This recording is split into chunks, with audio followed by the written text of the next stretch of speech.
Hi, நாங்கள் கோயம்புத்தூர்லேருந்து டேகேஷனுக்கு இங்கே பிஎன் ஃபார்ம்ஸ்க்கு வந்தோங்க. இதுதான் எங்கள் ஃபர்ஸ்ட் இந்த மாதிரி டேகேஷன் ஒன் டே ட்ரிப்பு. ஆக்சுவலாக இங்கே நிறைய எக்ஸாட்டிக் அனிமல்ஸ், ஃபார்ம் அனிமல்ஸ் எல்லாம் வச்சுருக்காங்க. அண்ட் வேறு எங்கேயுமே எக்ஸ்பீரியன்ஸ் பண்ண முடியாமல் ரொம்ப க்ளோஸாக நீங்கள் டச் பண்ணி ஃபீல் பண்ணி பெட்ஸோட விளையாடலாம். ஸோ அதுதான் எங்களுக்கு ஒரு கிரேட் எக்ஸ்பீரியன்ஸ். எப்படி டைம் போச்சுனே தெரில. நாங்கள் 5 o'clock வரைக்கும் எப்படி டைம் பண்ணணும்னு நினச்சோம், பட் அதை தாண்டி இங்கே ரொம்ப நேரம் என்ஜாய் பண்ணோம். It was a pleasant stay. Thank you. என்னோட பேரனோட 5th பர்த்டேக்காக இங்கே வந்தேங்க. சூப்பராக இருந்துச்சு. கிளைமேட்டு, இந்த சர்க்கம்ஸ்டான்சஸ் எல்லாம் நல்லா இருந்தது. அப்புறம் வேறு எங்கே போனாலும் அனிமல்ஸை பார்க்கறதுக்கு தான் அலோவ் பண்ணுவாங்க.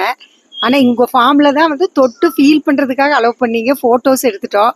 அது ரொம்ப ஹாப்பியாக இருந்துச்சு. பேரனோட 5th பர்த்டேக்காக வந்தோம். எல்லாம் நல்லா இருந்துச்சு. எல்லாம் பேர்ட்ஸ் எல்லாம் நிறையா எல்லாம் பிடிச்சி கையிலெல்லாம் விட்டது ரொம்ப மகிழ்ச்சியாக இருந்துச்சு. எல்லாம் சினி சொல்லு. ஸோ இங்கே நிறைய எக்ஸாட்டிக் பெட்ஸ் இருக்குங்க. எனக்கு ஆக்சுவலி எதுவுமே தொட்டு இது வரைக்கும் பழக்கமே இல்லை. ரொம்ப பயம்.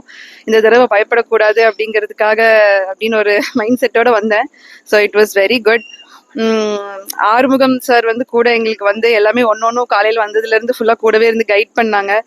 என் சன்னோட பர்த்டேக்காக வந்தோம். ஸோ அது கேக் கட் பண்ணுறதுக்கும் அவரோட அரேஞ்ச்மெண்ட்ஸ் எல்லாமே வந்து ரொம்ப நல்லா இருந்துச்சு. ரொம்ப தேங்க்ஸுங்க. ஸோ கண்டிப்பாக நான் வந்து இது வந்து இன்னொருத்தவங்களுக்கும் ரெக்கமெண்ட் பண்ணுவேன். மெயினாக கிட்ஸ் இருக்கு. அவங்களும் இப்போ ஆக்சுவலி கிட்ஸ் மட்டும்தான் என்ஜாய் பண்ணுவாங்கன்னு நினைப்போம், பட் அப்படி கிடையாது. நம்மளும் வந்து அடல்ட்ஸும் வந்து இங்கே என்ஜாய் பண்ணுற மாதிரி ஒரு எல்லாமே நல்லா இருக்கு. So thank you.